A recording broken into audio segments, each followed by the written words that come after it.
So Airbus is selling so many aircraft that they have literally run out of parts to build the planes, which is kind of a good news, bad news situation. And if you're on Team Boeing, you may be thinking, so that's good news for Boeing then, right? Well, not really. However, it is better news for Boeing than Airbus. I'll get into that in a minute. But first, AirInsight.com is reporting that Airbus's order book is so full it's unable to meet the demand for its popular narrow-body A320 and 21 family of aircraft. Astonishingly, Airbus is so busy it has been forced to turn down aircraft orders due to the size of its backlog and full delivery schedule. In an interview at the Farnborough Air Show this week, Airbus CEO Guillaume Ferret said, "Today we have to refuse orders because we're not able to deliver in the time frame requested. So if there's a bit of a softening of the market, that's not going to be a problem for us." And due to the delivery backlog and supply chain difficulties, Airbus had to cut back on its planned growth, thus making it even harder to deliver aircraft to new and existing customers. So simply put, Airbus has completely sold out on most of its aircraft programs with only a few delivery slots available before the end of the decade. Yes, the decade. And not only that, but their new A321s are sold out until 2030 or later, making it nearly a decade's wait in some cases for deliveries. Wow.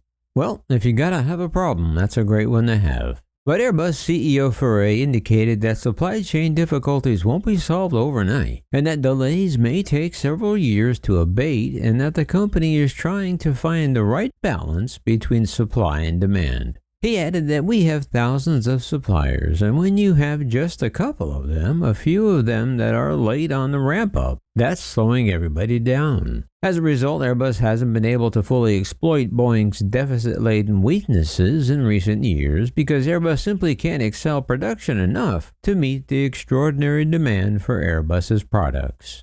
So at a time when Airbus is beating its one and only rival like a drum, Airbus is still unable to deliver the coup de grace to Boeing, mostly due to the fact that it can't deliver finished jets to its own customers. And with so many airlines with aging fleets desperately needing to replace their stock, there's a palpable fear for Airbus of missing out on future and new airline orders. So with no downturn in sight and airline traffic returning to pre-pandemic levels, demand for aircraft should continue on strong. Okay, so then you may be thinking to yourself, well, why can't Boeing take advantage of Airbus's inability to deliver aircraft and maybe woo away some of their customers? Well, to quote literary genius Forrest Gump, Mama always said, parts is like a box of donuts. You never know when you're going to get the crappy lemon-filled one. Well, he may not have said that exactly, but Boeing is in the same situation as Airbus, because Boeing is burning through more than $1 billion in cash each month, as it too has dozens of new planes sitting outside its factories in need of parts. Part shortages and other issues have left Boeing with roughly 200 mostly completed jets sitting on airfields, outside plants, and even in employee parking lots. Some planes need interior parts and others need engines. But Boeing does have a glimmer of hope because they do have some completed jets ready to go, but they're awaiting delivery to China, which fortunately for Boeing is beginning to happen. The race to ramp up aircraft production and delivery may determine the winner in the duopoly, with Airbus having the near-term advantage. But without a resolution to the supply chain logjam, it's going to be difficult for both Airbus and Boeing to achieve their 20-year production forecasts both had released earlier in the week. So I imagine if you're an Airbus fan, you have to be pretty frustrated that Boeing is there for the taking and yet you just can't cross the finish line. And if you're a Boeing fan, well, yeah. And in our other breaking news story, we all knew it was coming, and it's no surprise. However, Boeing made it official this week. According to a court filing Wednesday, July 24, Boeing officially filed a pleading with the U.S. Department of Justice and U.S. District Court in Texas that it will plead guilty to fraud as part of a deal with the DOJ over 2 fatal 737 MAX crashes. The agreement comes after prosecutors concluded that Boeing flouted, whatever that means, an earlier settlement addressing the disasters in which a total of 346 people were killed in Ethiopia and Indonesia more than 5 years ago. However, the plea deal must be approved by a federal court judge, which it will. And it includes an additional $243.6 million fine to be paid by Boeing, on top of a previous fine of the same amount. But tragically, all that money goes into the government coffers and not to the families. The high-profile agreement follows the DOJ's finding in May that Boeing failed to improve its compliance and ethics program in the breach of a 2021 Deferred Prosecution Agreement, or DPA, in the wake of the MAX crashes. Boeing violated the DPA by failing to sufficiently design, implement, and enforce a compliance and ethics program aimed to detect and prevent violations of U.S. fraud laws throughout its operation. The terms of the plea deal calls for Boeing to serve 3 years of organizational probation, conditions of which include having an independent monitor and investing at least $455 million on compliance, quality, and safety programs. Well, that ought to show 'em.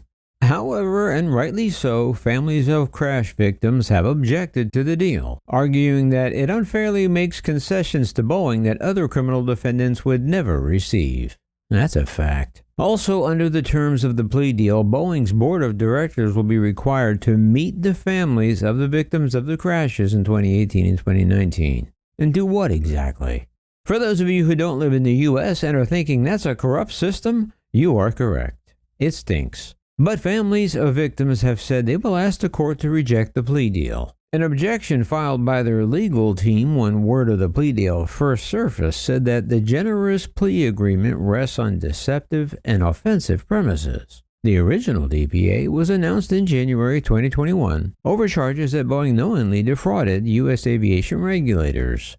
That agreement required Boeing to pay $2.5 billion in fines and restitution in exchange for immunity from criminal prosecution. A 3-year probationary period was set to expire this year, but in January, Boeing was plunged back into crisis mode when a 737 MAX flown by Alaska Airlines was forced to make an emergency landing after a fuselage door plug blew out mid-flight. It was that incident that launched a new wave of scrutiny into Boeing's manufacturing and safety practices, with formal probes initiated by U.S. regulators and Congress, which were all just more pig lipstick if you ask me. But that's just my opinion. As you may recall, it was in a May 14 letter to the court overseeing the MAX case that the DOJ official said that Boeing flouted. Hang on, there's that word again. Okay, I just looked it up. It means to disregard or ignore.